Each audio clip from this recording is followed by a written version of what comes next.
കവിഞ്ഞൊഴുകുമി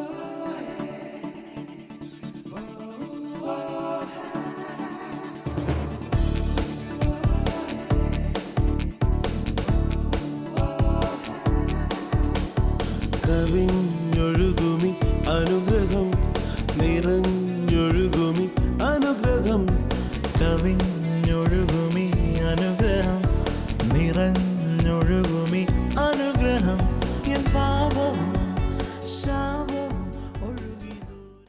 കവിഞ്ഞൊഴുകുന്ന അനുഗ്രഹത്തിലേക്ക് സ്വാഗതം. ഈ പ്രഭാതത്തിൽ നമുക്കൊന്നിച്ചായിരിക്കാൻ കർത്താവ് അനുവദിച്ചു. യേശു ക്രിസ്തുവിൻ്റെ നാമത്തിൽ സ്നേഹവന്ദനം.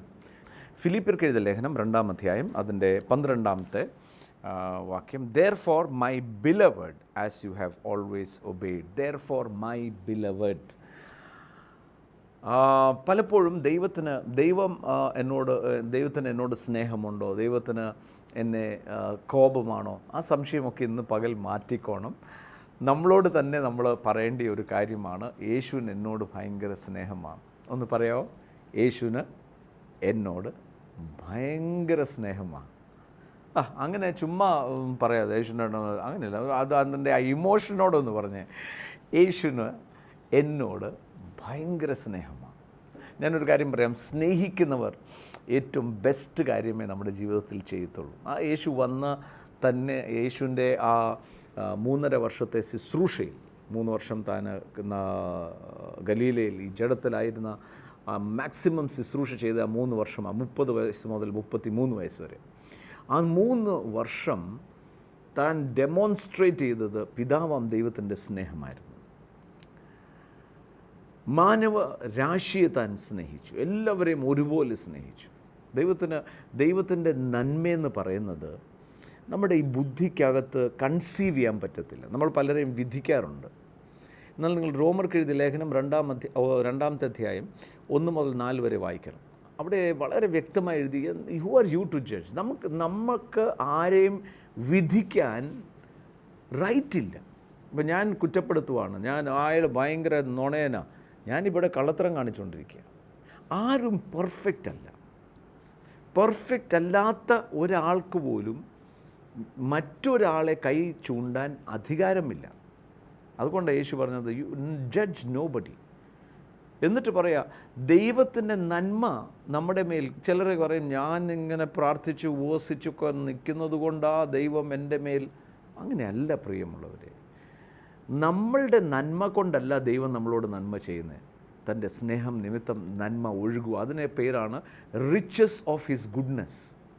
റോമർ 2:4 നിങ്ങൾ വായിക്കുമ്പോൾ അവിടെ റിച്ചസ് ഓഫ് ഹിസ് ഗുഡ്നെസ്. ഞാൻ നല്ലവനായതുകൊണ്ടല്ല, യേശു നല്ലതായതുകൊണ്ട്. തൻ്റെ വാക്ക് മാറത്തില്ല. സോ നമ്മുടെ ഉള്ളിൽ ഒരു ഉറപ്പ് വരണം. നമ്മൾ നോക്കിക്കേ, യേശു ക്രിസ്തു തൻ്റെ യാഗത്താൽ, തൻ്റെ രക്തത്താൽ അകന്നിരുന്ന മാനവരാശിയെ, അല്ലെങ്കിൽ ദൈവത്തെ പിതാവേ എന്ന് വിളിക്കാനുള്ള അടുപ്പം കൊണ്ടുവന്നത് തൻ്റെ രക്തത്താലാണ്. മാനവരാശിക്ക് കുറ്റബോധമായിരുന്നു. പാപം, താൻ ചെയ്യാത്ത പാപം നിമിത്തം അകൽച്ചയുണ്ടായിരുന്നു ദൈവവുമായിട്ട്.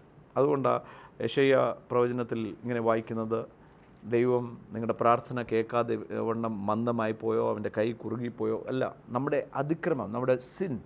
God and sin cannot go together. So ആ ദൈവവും പാപവും ഒന്നിച്ചു പോകാത്തത് കൊണ്ട് അകൽച്ച വന്നു. അത് മുഖാന്തരം ഉണ്ടായത് ഭയവും ഗിൽറ്റും വന്നു. അത് കാരണം മാനവരാശി പല വിധത്തിലും ദൈവത്തെ പ്രസാദിപ്പിക്കാൻ നോക്കുക. പക്ഷേ ഈ പാപം ഉള്ളിടത്തോളം കാലം ആ പ്രസാദകരമായ കാര്യം നടക്കത്തില്ല. അതാ യേശു വന്നത്. ദൈവത്തിന് പ്രസാദകരമായി താൻ ജീവിച്ചു, താൻ മരിച്ചു, ഉയർത്തെഴുന്നേറ്റു. ആ മരണത്തിൽ ചൊരിഞ്ഞ രക്തത്താൽ നമ്മുടെ മനസ്സാക്ഷിയെപ്പോലും കഴുകി. മനസ്സാക്ഷിയെപ്പോലും കഴുകുക എന്ന് പറഞ്ഞാൽ എൻ്റെ ആ കോൺഷ്യൻസിനകത്തുനിന്ന് ഗിൽറ്റും ഫിയറും സിന്നും എടുത്തു മാറ്റി എന്ന് പറഞ്ഞാൽ, പിതാവേ എന്ന് ഞാൻ വിളിക്കുമ്പോൾ എൻ്റെ ഉള്ളിൽ ഉറപ്പുണ്ട്, യേശുക്രിസ്തുവിൻ്റെ നാമത്തിൽ പിതാവേ എന്ന് വിളിക്കുമ്പോൾ എനിക്ക് ധൈര്യമായി ചെല്ലാം. അതാ അവിടെ എബ്രായർക്ക് എഴുതിയ ലേഖനത്തിൽ മനോഹരമായൊരു വചനമുണ്ട്, തൽസമയത്തെ സഹായത്തിനും കരുണ ലഭിക്കേണ്ടതിനും, to obtain mercy and help in time of need, come boldly to the throne of grace. കാര്യം എന്താ? കോൺഷ്യൻസിനകത്തുനിന്ന് പോലും ആ ഗിൽറ്റ് കോൺഷ്യസ് എടുത്തു മാറ്റി. ഉദാഹരണത്തിന് പറഞ്ഞാൽ നമ്മുടെ കേരളത്തിലെ റോഡുകളിലൊക്കെ ഇപ്പം ക്യാമറ വന്നു.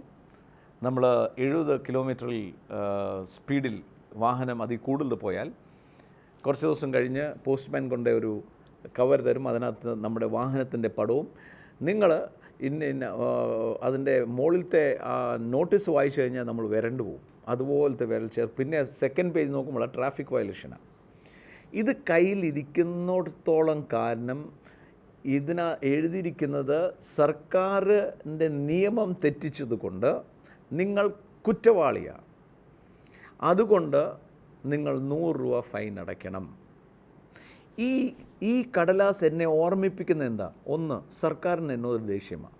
കാര്യം എന്താ? ഞാൻ നിയമം തെറ്റിച്ചു. 2, ആ അകൽച്ച ഫൈൻ അടയ്ക്കണം, അകൽന്നുകൊണ്ടിരിക്കുക. ഇപ്പം ഇത് ഞാൻ അടയ്ക്കാതെ ഇരിക്കുന്നതോളം കാലം ഞാൻ എൻ്റെ കുറ്റത്തിൻ്റെ ഗൗരവം കൂടുക ചെയ്യുന്നു. എന്നാൽ വേറൊരാൾ വന്ന് ഇതങ്ങ് അടച്ചു കഴിഞ്ഞാൽ ആ നിമിഷം ഇത് എനിക്ക് കീറിക്കളയാം എന്ന് പറഞ്ഞാൽ ഐ എം ഫ്രീ. ഗവൺമെൻറ്റുമായിട്ടുള്ള എൻ്റെ ആ വിഷയം തീർന്നു. I am no longer a criminal.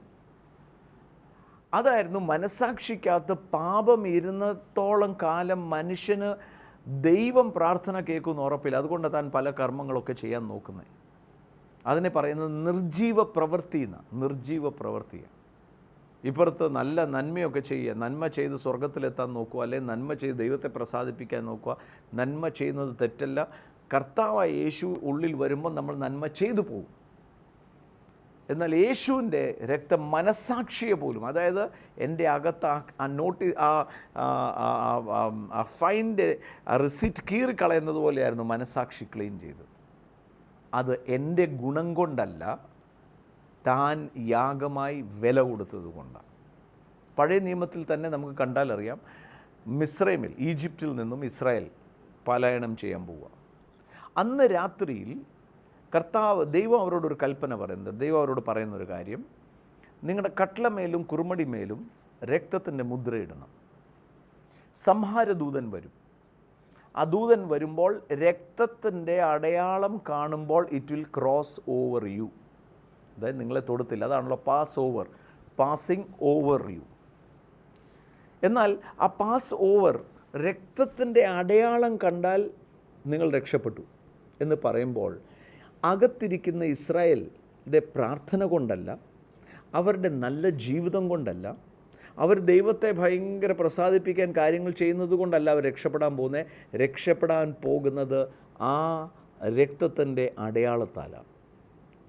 ഇന്ന് ഞാനിവിടെ ഇരിക്കുമ്പോൾ നിങ്ങളോട് ഉറപ്പായി പറയാം, നമ്മുടെ ഗുണം കൊണ്ടല്ല ദൈവം നമ്മളെ സ്നേഹിക്കുന്നത്, നമ്മുടെ പ്രാർത്ഥന കൊണ്ടല്ല നമ്മളെ ദൈവം സ്നേഹിക്കുന്നത്.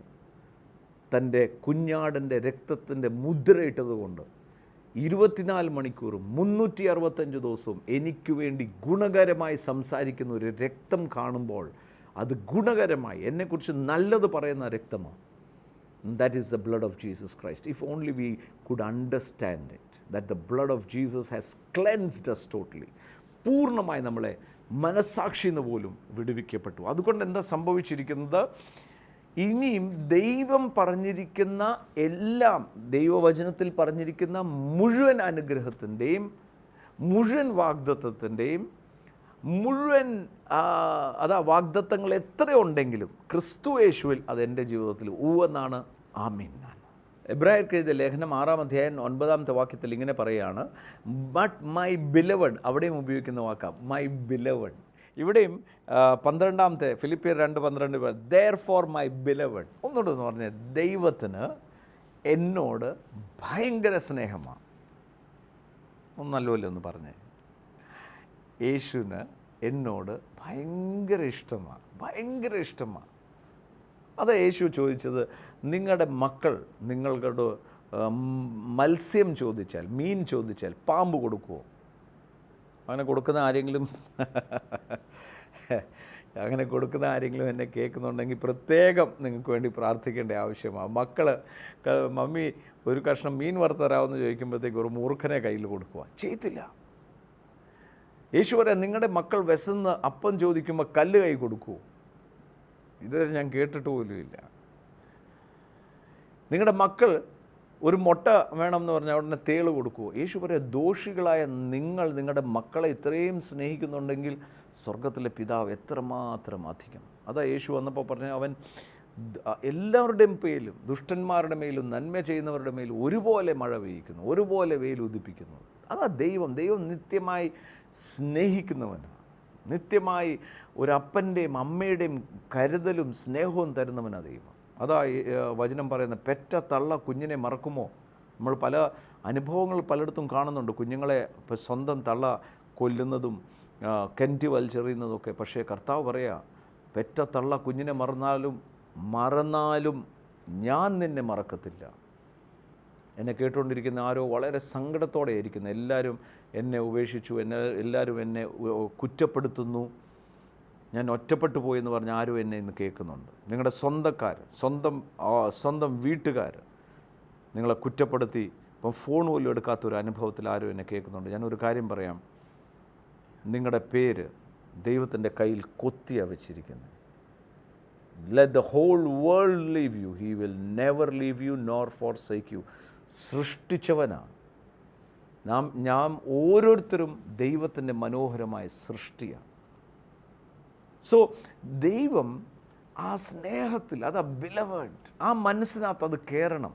എന്നെ കണ്ടുകൊണ്ടിരിക്കുന്ന ഓരോരുത്തരും നിങ്ങളുടെ ഉള്ളിൽ ഒരു കാര്യം ഉറപ്പിക്കണം, ദൈവത്തിന് എന്നോട് ഭയങ്കര ഇഷ്ടമാണ്. ഒന്നുകൂടി പറഞ്ഞാൽ, ദൈവത്തിന് ക്രിസ്തു മുഖാന്തരം എന്നോട് ഭയങ്കര ഇഷ്ടമാണ്. അതുകൊണ്ട് എന്താ, എൻ്റെ ജീവിതത്തിൽ നന്മ മാത്രമേ വരത്തുള്ളൂ. എൻ്റെ ജീവിതം പരാജയമായി തീരത്തില്ല. അപ്പോൾ നിങ്ങൾ ചിലരെങ്കിലും മനസ്സിൽ പറയുന്നുണ്ടായിരിക്കും, ഇതൊക്കെ പറയുന്നുള്ളൂ, പക്ഷേ എൻ്റെ ജീവിതം പരാജയമാണ്. Wait a minute. വചനത്തിൽ നിങ്ങൾ വായിച്ചാൽ ആ പരാജയത്തെ നീക്കാൻ സാധിക്കുന്ന ആ എസ്കേപ്പ് ആണ് യേശു എന്ന് നമുക്ക് മനസ്സിലാക്കാൻ പറ്റും. Therefore my beloved. കാര്യം ദൈവം എൻ്റെ ഉള്ളിൽ പ്രവർത്തിച്ചുകൊണ്ടിരിക്കുക. അതാണ് ഇവിടെ എഴുതിയിരിക്കുന്നത്. നിങ്ങൾ work out your salvation. Work for അല്ല, രക്ഷയ്ക്ക് വേണ്ടി പ്രവർത്തിക്കുകയല്ല. നിങ്ങൾ രക്ഷിക്കപ്പെട്ടവരാണ്. യേശുവിനെ നിങ്ങൾ വിശ്വസിച്ചതോടെ നിങ്ങളുടെ അകത്ത് മഹത്വത്തിൻ്റെ പ്രത്യാശയായ ക്രിസ്തു വന്നിരിക്കുക. നിങ്ങൾ ദൈവത്തിൻ്റെ മന്ദിരമായി, നിങ്ങൾ ദൈവത്തിൻ്റെ ഭവനക്കാരായി, കുടുംബക്കാരായി. ഇത്രയും വലിയ പദവി കിട്ടിയതാ. അതുകൊണ്ട് എക്സ്റ്റേണലി ചിലപ്പം നിങ്ങൾക്ക് കാണുമ്പം തോന്നും ഓർഡിനറിയാണ്. പക്ഷേ ഞാൻ ഓർഡിനറി അല്ല, ഞാൻ വെറും മനുഷ്യനല്ല. എൻ്റെ ഉള്ളിൽ ദൈവം വസിക്കുന്നത്. ദൈവം വസിച്ചുകൊണ്ട് പ്രവർത്തിച്ചുകൊണ്ടും കൂടെ ഇരിക്കുക. അതവിടെ എഴുതിയിരിക്കുന്നത്, for it is God who works in you both to will and to do for his good pleasure. തൻ്റെ ആ നന്മയ്ക്ക് വേണ്ടി എൻ്റെ അകത്ത് പ്രവർത്തിച്ചുകൊണ്ടിരിക്കുക. ആ പ്രവർത്തനം ഒന്ന് വെളിപ്പെടണം. ആ പ്രവർത്തനം ഒന്ന് ഡിസ്പ്ലേ ആകണം. ദൈവത്തിൻ്റെ ആഗ്രഹം, യേശുവിൻ്റെ ആഗ്രഹം എന്താ? നിങ്ങളെയും എന്നെയും കാണിച്ചിട്ട് ലോകം മുഴുവൻ കാണണം. ദൈവത്തിൻ്റെ അനുഗ്രഹം എന്താ? ദൈവത്തിൽ വിശ്വസിച്ചവൻ്റെ അവസ്ഥ എന്താ? നിത്യജീവൻ്റെ ഉറപ്പ് നിങ്ങളെ എന്നെയും കാണുമ്പോൾ ഉണ്ടായിരിക്കണം. God wants to display us a sign of a blessing, of eternity, everything. അതുകൊണ്ട് ഇവിടെ തുടങ്ങുമ്പോൾ എഴുതിയിരിക്കുന്നത്, if there is any consolation in Christ, if any comfort of love, a fellowship with the spirit, if any affection and mercy. ഫിലിപ്പിയർക്ക് 2-ാം അധ്യായം തുടങ്ങുന്നത് അങ്ങനെയാണ്. Let nothing be done through selfish ambition or conceit, but in the lowliness of mind let each one esteem each other. താഴ്മയോടെ. അതാ യേശു പറഞ്ഞു, എന്നെ കണ്ട് പഠിക്കുക, ഞാൻ സൗമ്യനാണ്. എന്നിട്ട് പറയാണ്, നമ്മുടെ സ്വന്തം താല്പര്യങ്ങൾ മാത്രമല്ല മറ്റുള്ളവരുടെയും താല്പര്യം. ഒരു കാര്യം പറയാം, നമ്മളൊരു സ്റ്റേറ്റ്മെൻറ്റ് ഇറക്കുമ്പോൾ അല്ലെങ്കിൽ നമ്മളൊരു കാര്യം പറയുമ്പോൾ ഒരു നിമിഷം ഒന്നൊരു എടുത്തു ചാടി പറയുന്ന മുമ്പേ ഇത് എന്നെക്കുറിച്ചായിരിക്കും പറയുന്നെങ്കിൽ എനിക്ക് എന്ത് വിഷമം ഉണ്ടാകും, എൻ്റെ മക്കൾക്ക് എന്ത് വിഷമം ഉണ്ടാകും. അത് തന്നെ വിഷമമല്ലേ ആ കുടുംബത്തിനും ഉണ്ടാകുന്നത്. നമ്മൾ ചില കാര്യങ്ങളൊക്കെ പറയുമ്പോൾ ദി എഫക്റ്റ് ദാറ്റ് ഹാപ്പൻസ്, നമ്മളായിട്ട് ആരെയും മുറിവേൽപ്പിക്കരുത്. അപ്പോൾ ഒരു സ്ട്രഗിളാണ് നടക്കുന്നത്. ദൈവം ഇവിടെ പ്രവർത്തിച്ചുകൊണ്ടിരിക്കുക. എന്തിനാണ് ദൈവം പ്രവർത്തിക്കുന്നത്? തൻ്റെ പുത്രനോട് അനുരൂപനാക്കാനായിട്ടും ദൈവത്തിൻ്റെ മഹത്വം ഡിസ്പ്ലേ ചെയ്യാനായിട്ടും അകത്തൊരു പ്രവൃത്തി നടക്കുക. പക്ഷേ ഇപ്പുറത്ത് ജഡം പറയുക അങ്ങനെയല്ല, നമ്മളുടെ പ്രസ്റ്റീജ്, ഈഗോ വിഷയമാണ്. അവൻ ഇതുപോലെയാണോ എന്നോട് സംസാരിക്കുന്നത്? കോൺഫ്ലിക്റ്റ്. അതുകൊണ്ട് ഇത് പറഞ്ഞ ഉടനെ താഴെ പറയാണ്, ഡു ഓൾ തിങ്സ്, 14 വാക്യം, do all things without complaining or disputing. ഞാൻ പറയാം, ദൈവത്തിൻ്റെയും നിത്യതയുടെയും കാഴ്ചപ്പാട് മാറുമ്പോഴാണ് നമുക്ക് കംപ്ലയിൻസ് ഉണ്ടാകുന്നത്. നമ്മൾ ഈ ലോകത്തിലെ പല കാര്യങ്ങൾക്കും എക്സ്ട്രാ ഇൻട്രസ്റ്റ് ഇടുന്നത്, നമുക്ക് വല്ല വിധേനയും മറ്റ് ആളെ എങ്ങനെയാണേലും ചതിച്ചോ വഞ്ചിച്ചോ എൻ്റെ സ്ഥാനം ഉറപ്പാക്കണം. അത് ക്രിസ്തുവിൻ്റെ മനസ്സല്ല. നിങ്ങളെയും എന്നെയും ദൈവം യുണീക്കായിട്ടാണ് സൃഷ്ടിച്ചിരിക്കുന്നത്. എനിക്ക് ചെയ്യാവുന്ന പലതും നിങ്ങൾക്ക് ചെയ്യാൻ പറ്റത്തില്ല. പക്ഷേ നിങ്ങൾക്ക് ചെയ്യാവുന്ന പല കാര്യങ്ങളും എനിക്ക് ഒട്ടും ചെയ്യാൻ പറ്റത്തില്ല. എന്നാൽ നമ്മൾ ഒന്നിച്ചു ചേർന്നാലോ ഈ ലോകത്തെ തന്നെ മാറ്റാൻ പറ്റും. We are unique. എൻ്റെ സ്ഥാനം വേറെ ആർക്കും എടുക്കാൻ പറ്റത്തില്ല. കഴിഞ്ഞ ദിവസം തോമസ് കുട്ടി ബ്രദർ പറയായിരുന്നു, തങ്കു ബ്രദറിന് തങ്കു ബ്രദർ തന്നെ വേണം. Thanku brother Thomas Kutty brother ആകാൻ നോക്കിയാലോ പിന്നെ തങ്കു ബ്രദർ ആരാകും എന്ന് പറഞ്ഞതുപോലെ, നിങ്ങൾ do not imitate or do not try to become someone else. Be yourself, because you are unique.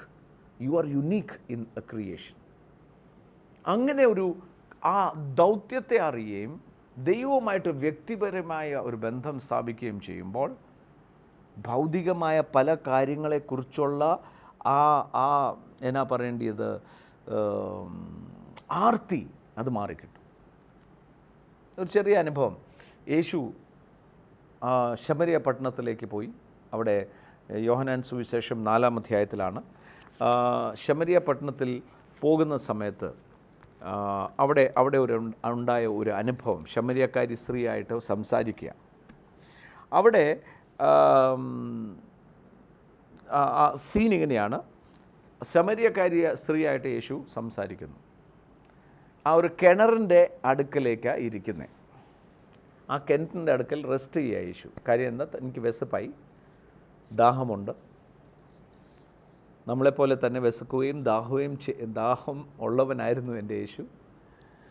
So യേശു അവിടെ ദാഹിച്ചും വിശന്നും ഇരിക്കുന്നു. ശിഷ്യന്മാർക്കും ദാഹവും വിശപ്പുണ്ട്. അവർ ഭക്ഷണം വാങ്ങിക്കാൻ പോയിരിക്കുക. അവർ ഭക്ഷണം വാങ്ങിച്ചുകൊണ്ട് തിരിച്ചു വരുന്ന ആ സീനാണ് യോഹന്നാൻ്റെ സുവിശേഷം 4-ാം അധ്യായം 31. In the meantime the disciples urged him saying, rabbi eat. അവർ ഭക്ഷണം വാങ്ങിച്ചുകൊണ്ട് വന്നിരിക്കുക. യേശു വേറൊരു ലോകത്തിലാണ്.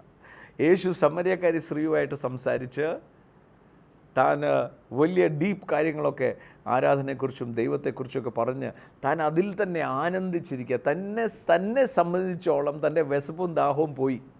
നഷ്ടപ്പെട്ട ഒരാളെ കണ്ടപ്പോൾ തൻ്റെ ബാക്കി ഉള്ള വിശപ്പ്, ദാഹം മുതലായ വികാരങ്ങളെല്ലാം മാറി. ഇനി ആ നഷ്ടപ്പെട്ടവനെ രക്ഷിക്കാനുള്ള വ്യഗ്രതയാണ് തൻ്റെ ഉള്ളിലുള്ളത്. ശിഷ്യന്മാരുടെ ഉള്ളിൽ എന്താ? വിശക്കുന്നു. കാര്യം യേശു കഴിച്ചാലല്ലേ അവർക്ക് കഴിക്കാൻ പറ്റത്തുള്ളൂ. സോ അവരിങ്ങനെ യേശു എങ്ങനെ, റബി കഴിക്കുക, ഞങ്ങൾ ഭക്ഷണം കൊണ്ടുവന്നിരിക്കുക. യേശുവിൻ്റെ മറുപടി, I have a food to eat which you don't know. നിങ്ങൾക്കറിയാത്തൊരു ഭക്ഷണം എനിക്കുണ്ട്. ആ ഭക്ഷണത്തെക്കുറിച്ച് പറയും. ഉടനെ disciples 33, therefore the disciples said to one another, has anyone brought him anything to eat? വേറെ ആരെങ്കിലും കൊണ്ട് ഭക്ഷണം കൊടുത്തോ?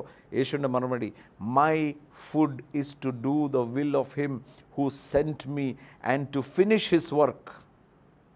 എൻ്റെ my food, എൻ്റെ ആഹാരം എന്ന് പറയുന്നത് what a life it is. What a relationship. ഞാൻ പറയാം, അതാ യേശു പറഞ്ഞത്, ആത്മാവിൽ ദരിദ്രർ ഭാഗ്യവാന്മാർ, അവർ സ്വർഗത്തെ they will inherit heaven. They will bring heaven on earth. Those who are thirsty in the spirit, നീതിക്കായി വിശന്നും ദാഹിക്കുന്നവർ ഭാഗ്യവാൻ, അവർ തൃപ്തരാകും. ഞാൻ പറയാം, നമ്മുടെ ഉള്ളിൽ പിറുവിറുപ്പും കംപ്ലയിൻസും ഡിസ്പ്യൂട്ട്സും എവിടെയാണ് വരുന്നതെന്ന് ഞാൻ പറയാം. കർത്താവുമായിട്ട് വ്യക്തിപരമായ ഒരു ബന്ധം മുറിയുമ്പോഴാണ്. വ്യക്തിപരമായ ഒരു ബന്ധമുണ്ടോ? ഭൗതികമായ ഒരു കാര്യത്തിനും കംപ്ലയിൻസ് ഉണ്ടാകത്തില്ല. ആണ്ട് അയാൾ കാർ വാങ്ങിച്ചു, ഞാനിപ്പോഴും സൈക്കിളിലാണ് പോകുന്നത്. അയാളാണ്ട് ഭയങ്കര ബെസ്റ്റായിട്ട് നടക്കുന്നു, എനിക്കിത് കിട്ടുന്നില്ല. Your mind will be engrossed in God. Your mind will be in him totally. What a crescendo of the relationship. My food is to do the will of God. ഓർത്ത് നോക്കിക്കേ, ഒരു ഇറിറ്റേഷനില്ല, ഡിസ്പ്യൂട്ടില്ല. അതാ വർക്കിംഗ് ഔട്ട് യുവർ സാൽവേഷൻ എന്ന് പറയുമ്പോൾ എൻ്റെ ഉള്ളിൽ ദൈവം വെച്ചിരിക്കുന്ന നന്മ വെളിയിൽ വരണം. അതിനെ തടസ്സപ്പെടുത്തുന്നതാ ഡിസ്പ്യൂട്ടും കംപ്ലയിൻറ്റും ഇതെല്ലാം കൊണ്ടുവന്ന് നമ്മളെ അങ്ങ് ഞെരുക്കുക ചെയ്യുന്നത്. പക്ഷെ അവിടെ നിന്ന് നമ്മളൊന്ന് ഉയർന്നേ, യേശു ക്രിസ്തുവുമായിട്ട് വ്യക്തിപരമായ ഒരു ബന്ധം സ്ഥാപിച്ച് ഐ ക്യാൻ ഗ്യാരൻറ്റി യു, നന്മയും കരുണയും നമ്മുടെ ആയുഷ്കാലം നമ്മളെ പിന്തുടരും. ആയുഷ്കാലം. യേശു എൻ്റെ ഇടയനായതുകൊണ്ട് എനിക്ക് ഒന്നിനും മുട്ടുണ്ടാകത്തില്ല. അത് യേശു പറഞ്ഞു, എൻ്റെ ആടുകൾ എൻ്റെ ശബ്ദം കേൾക്കും. അവൻ ലോകത്തിലെ ശബ്ദം കേൾക്കത്തില്ല, എൻ്റെ ശബ്ദം കേൾക്കും. ഞാനുമായിട്ടുള്ള റിലേഷൻഷിപ്പ് ഉണ്ടായിരിക്കും. Such a depth of love, such a depth of that relationship where you forget everything, yet everything is added. കർത്താവുമായിട്ട് വ്യക്തിപരമായ ഒരു ബന്ധം, ആ ആഴത്തിലുള്ള ആ ബന്ധത്തിലേക്ക് കടക്കുമ്പോൾ എൻ്റെ ആഹാരം ദൈവത്തിൻ്റെ ഹിതം ചെയ്യുന്നതാണ്. ഞാൻ പറയുന്നത് കംപ്ലയിൻറ്റ് മാറും. റബി ഒന്ന് കഴിച്ചേ. Wait, this is more important. Saving the lost is more important. നഷ്ടപ്പെടുന്ന ആ വ്യക്തിയെ നേടണം, അതാ ഇതിനേക്കാളും അത്യാവശ്യം. എൻ്റെ വിശപ്പ്, എൻ്റെ ദാഹം, അതാണ് ഫിലിപ്പിയർക്ക് എഴുതിയ ലേഖനത്തിൽ പറയുന്നത്. Let nothing be done in your own interest. നമ്മളുടെ സ്വാർത്ഥതയ്ക്ക് വേണ്ടിയല്ല ചെയ്യേണ്ടത്, മറിച്ച് മറ്റുള്ളവരെ എന്നെക്കാളും മുമ്പിൽ വെച്ചുകൊണ്ട്. അതാണ് ഫിലിപ്പിയർക്ക് എഴുതിയ ലേഖനം. Let nothing be done through selfish ambition or conceit, but in the lowliness of mind let each other esteem. Let each one of you look not for yourself. 2 3 4 5 അധ്യായമാണ്. Let this mind be in Christ. ഈ മനസ്സ് ഞാൻ വാസ്തവത്തിൽ ഹൃദയപൂർവ്വമാണ് ഞാൻ പറയുന്നത്, ആഗ്രഹിക്കുന്ന ഒരു കാര്യമാണ്. ശുശ്രൂഷകർ എല്ലാവരും സഭ വ്യത്യാസം മറന്ന് എന്തിനാണ് നമ്മളെ ദൈവം ആക്കി വെച്ചിരിക്കുന്നത്? തൻ്റെ സ്നേഹത്തെ വെളിപ്പെടുത്താൻ. ഒന്നിച്ച് it is a high time to unite together and pray. നമുക്ക് പല കാര്യങ്ങൾക്കും എതിർപ്പ് കണ്ടേക്കാം, പല കാര്യങ്ങൾക്കും എതിർപ്പല്ല, വിസമ്മതിക്കാവുന്ന പല കാര്യങ്ങൾക്കറിയാം. പക്ഷെ നമ്മളെല്ലാവർക്കും സമ്മതിക്കാവുന്ന ഒരു ഇഷ്യൂ ഉണ്ട്, യേശു. നമുക്കൊന്നിച്ച് നിന്നാൽ നമ്മൾ ഇതുവരെയും കണ്ടിട്ടില്ലാത്ത ദൈവപ്രവൃത്തി കാണും. മാത്രമല്ല, നമ്മൾ ഉദ്ദേശിക്കുന്നതിൻ്റെ അപ്പുറം ദൈവം നമ്മുടെ ജീവിതത്തിൽ പ്രവർത്തിക്കും. ഇന്ന് ഞാൻ പ്രാർത്ഥിക്കാൻ പോവുക. രക്ഷിക്കപ്പെട്ടവരാണ് എന്നെ കേൾക്കുന്നതെങ്കിൽ സ്നാനപ്പെട്ട ദിവസത്തിലേക്ക് ഒന്ന് തിരിഞ്ഞു നോക്കിക്കേ. ആ സന്തോഷം ഇന്നും ഉണ്ടോ? ആ കർത്താവിനോടുള്ള ആ സ്നേഹം ഇന്നും ഉണ്ടോ? ഇല്ലേ, എവിടെയോ ഹൃദയം കഠിനപ്പെട്ടിട്ടുണ്ട്. പരിശുദ്ധാത്മാവിനോടൊന്ന് പറഞ്ഞാൽ മതി. ഇതുവരെയും യേശുവുമായിട്ട് ബന്ധമില്ല, ഒന്ന് പറഞ്ഞ്, യേശുവെ എൻ്റെ ജീവിതത്തിൽ വരണം. നിങ്ങളായിരിക്കുന്ന സ്ഥലത്ത് യേശുവുണ്ട്. അങ്ങനെയാണെങ്കിൽ നന്മയും കരുണയും എൻ്റെ ആയുഷ്കാലം, ഒന്ന് പറഞ്ഞേ, നന്മയും കരുണയും എൻ്റെ ആയുഷ്കാലമൊക്കെയും എന്നെ പിന്തുടരും. ഞാൻ കർത്താവിനെ പിന്തുടരും. നമുക്ക് പ്രാർത്ഥിക്കാം. പ്രിയ പിതാവെ, നന്ദിയോടെ സ്തുതിക്കുന്നു. യേശു ക്രിസ്തുവിൻ്റെ നാമത്തിൽ പ്രാർത്ഥിക്കുന്നു. ഞങ്ങളുടെ ഹൃദയങ്ങളെ കർത്താവെ അങ്ങയുടെ ആ സ്നേഹത്തിൽ വർദ്ധിച്ചു. Give us that mind, give us that heart to love you. ഈ ലോകത്തിൽ കർത്താവായ യേശു ക്രിസ്തുവിനെ പ്രതിബിംബിക്കുന്ന കണ്ണാടികളെ പോലെ ഞങ്ങളെ ദിനംതോറും മാറ്റുന്നതേക്കായി സ്തോത്രം. പ്രാർത്ഥിക്കുന്നു പിതാവേ, സൗഖ്യമാക്കുവാൻ അങ്ങയുടെ കരം നീട്ടുന്നതിനാൽ അത്ഭുതങ്ങൾ ഇന്ന് പകൽ നടക്കണം. ശാരീരികമായി അസ്വസ്ഥതയോടെ ഇരിക്കുന്നവർക്ക് ശാരീരികമായ സൗഖ്യമുണ്ടാകട്ടെ, അത്ഭുതകരമായ വിടുതലുണ്ടാകട്ടെ. കർത്താവിൻ്റെ സ്നേഹത്തിൻ്റെ അഭിഷേകത്തിൻ്റെ വലിയൊരു പകർച്ച ഇപ്പോൾ തന്നെ ഭവനങ്ങളിൽ വ്യാപരിക്കട്ടെ. പ്രാർത്ഥിക്കുവാനുള്ള കൃപ, വചനം വായിക്കാനുള്ള കൃപ ക്രിസ്തു യേശുവുമായിട്ട് വ്യക്തിപരമായ സ്നേഹബന്ധത്തിലും കൂട്ടായ്മയിലും നടക്കുവാനുള്ള കൃപ കർത്താവെ നൽകണമെന്ന് പ്രാർത്ഥിക്കുന്നു. ഇതുവരെയും അനുഭവിച്ചിട്ടില്ലാത്ത പരിശുദ്ധാത്മാവിൻ്റെ സന്തോഷത്തിൽ നടക്കുവാൻ ഞങ്ങളെ ഓരോരുത്തരെയും വഴി നടത്തണമെന്ന് പ്രാർത്ഥിക്കുന്നു. കർത്താവെ, അങ്ങയുടെ കരുണയ്ക്കായി സ്തോത്രം. അങ്ങയുടെ നന്മയിലും കരുണയിലുമാണ് ഞങ്ങൾ ആശ്രയിക്കുന്നത്. പ്രാർത്ഥന കേട്ടതിനായി നന്ദി. യേശു ക്രിസ്തുവിൻ്റെ നാമത്തിൽ തന്നെ, ആമേൻ. കർത്താവ് ധാരാളമായി അനുഗ്രഹിക്കട്ടെ. ഒന്ന് എൻ്റെ കൂടെ പറയാമോ? എൻ്റെ ജീവിതം ഒരിക്കലും ക്രിസ്തു യേശുവിൽ പരാജയമായി തീരത്തില്ല. ഒന്നുകൂടെ പറയാമോ? എൻ്റെ ജീവിതം ക്രിസ്തു യേശുവിൽ ഒരിക്കലും പരാജയമായി തീരത്തില്ല. കർത്താവ് ധാരാളമായി അനുഗ്രഹിക്കട്ടെ. വീണ്ടും കാണും വരെയും കർത്താവിൻ്റെ സകല നന്മയുടെ റിച്ചസിൽ കഴിയണം എന്ന് പ്രാർത്ഥിക്കുന്നു. God bless you.